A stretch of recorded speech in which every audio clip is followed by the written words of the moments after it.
this crew is kind of bad. I feel like I wouldn't want to be on a ship with these people because all of them are these animals. None of them are like loyal to each other at all. Like all throw each other under the bus.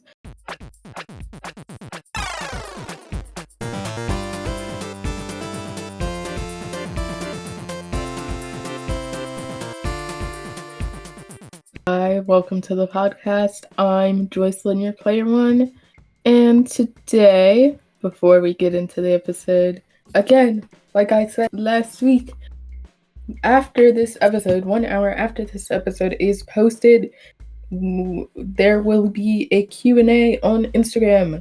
But you don't have to ask your questions on Instagram.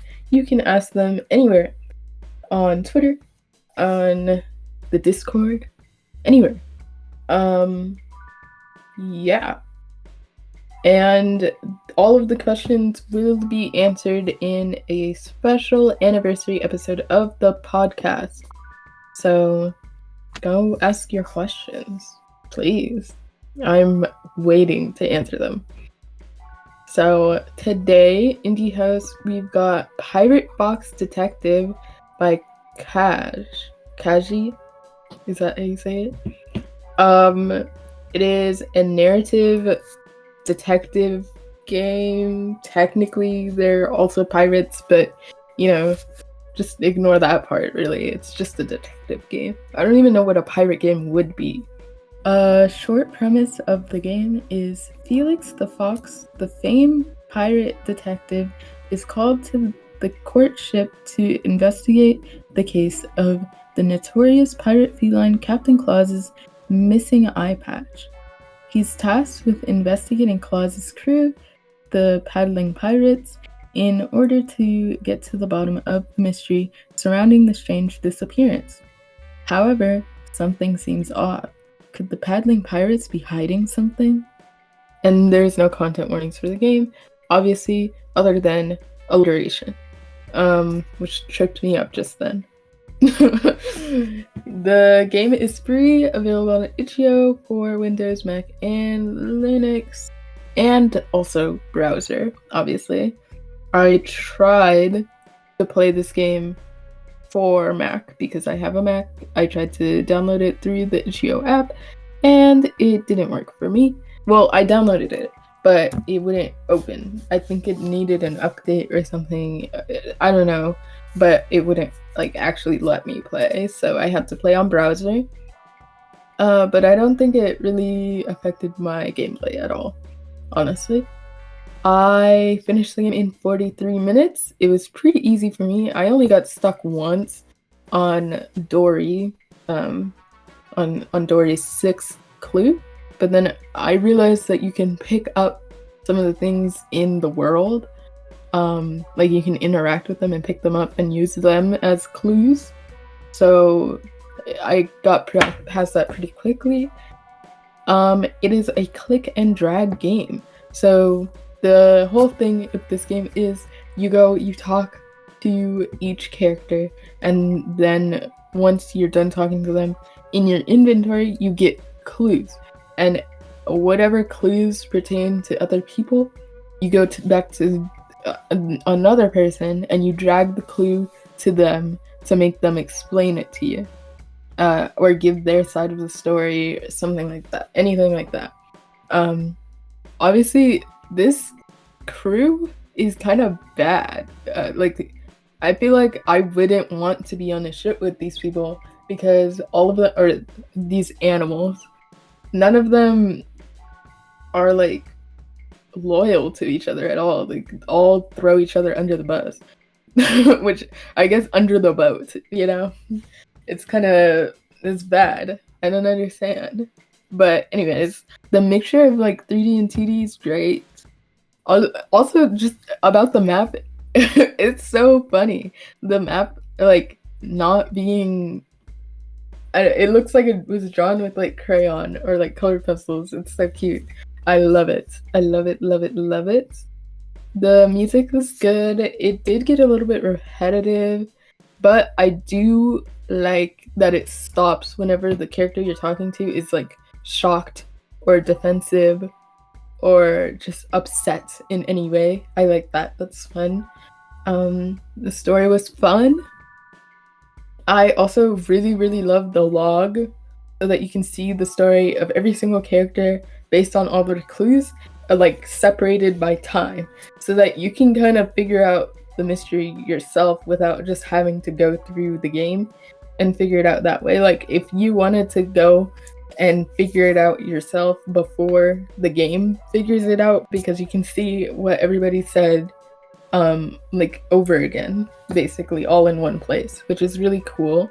I think my favorite part of this game was probably just the art, like in general, because everything was really, really cute. I loved it. I didn't really have a least favorite part. I feel like this game was pretty good. This game is great. The only thing I did kind of wish I was able to play it on itch.io. More like jealous, well, not jealous, what? Like selfishly, because itch.io times how long you play games for, but it's fine because I time anyway. I was just not in the mood, you know, to be timing for some reason that day that I played this game. And so I wanted to play on itch.io. But it was fine. It worked out. The thing about playing games on browser, though, is that sometimes you don't know when they're done. But this game had a clear ending. Well, it said to be continued, but it had a clear ending. Also, like, I don't want to spoil anything about this game, but the ending was so... I'm like ready for the next part of this game. Like, the next game, the next part of this game, whatever. I'm ready for it. Like, I want to know what happened. I kind of have an idea of what happened, but I want to know. I also think I did something wrong, but I don't think I can say because I think it'll spoil the ending of this game. But I think I did something, or I should say, I think I didn't do something, and it kind of made the ending not make as much sense for me. But because I looked in the comments, I kind of know what I was supposed to do and I didn't do. But yeah, it's interesting. The ending is very cool.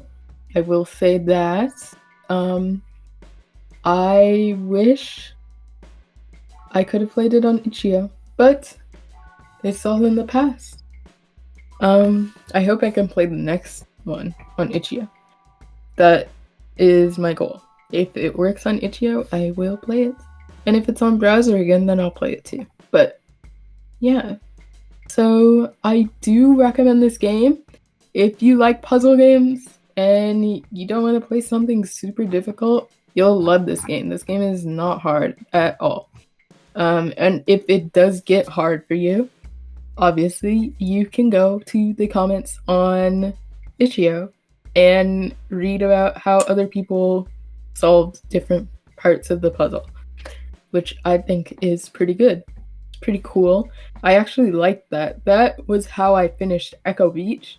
I think I already said in that episode, but I was in that Discord scouring for different ways to finish different things because it was so hard. Echo Beach was difficult. And then at the end I died, or I didn't die, but I lost anyway because I didn't know about the one thing, but it was fine. So for Pirate Box Detective, I'm gonna give it an 8 out of 10 tokens. That's pretty good. Pretty good game. Very cute. Loved it so much. Like I said again at the beginning, you can send me your questions any way you want on any of the Indie House pages, and I will answer them in an anniversary episode, a special anniversary Q&A. for the 1-year anniversary of the podcast. So thank you guys for joining me on this episode of Indie House. Be sure to rate the episode and let me know your thoughts.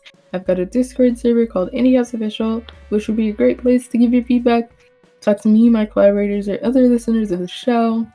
If you have any indie game suggestions, feel free to comment below or hit me up at indiehouse_pod on Twitter or Instagram using the hashtag IndieHouseGaming.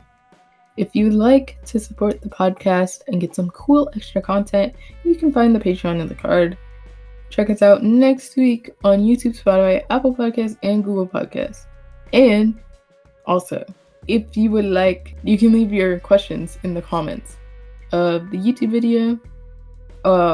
And I think Spotify also has an option for you to leave feedback. You can leave them there too. I don't know if that's enabled on this episode or not, but you can leave them anywhere.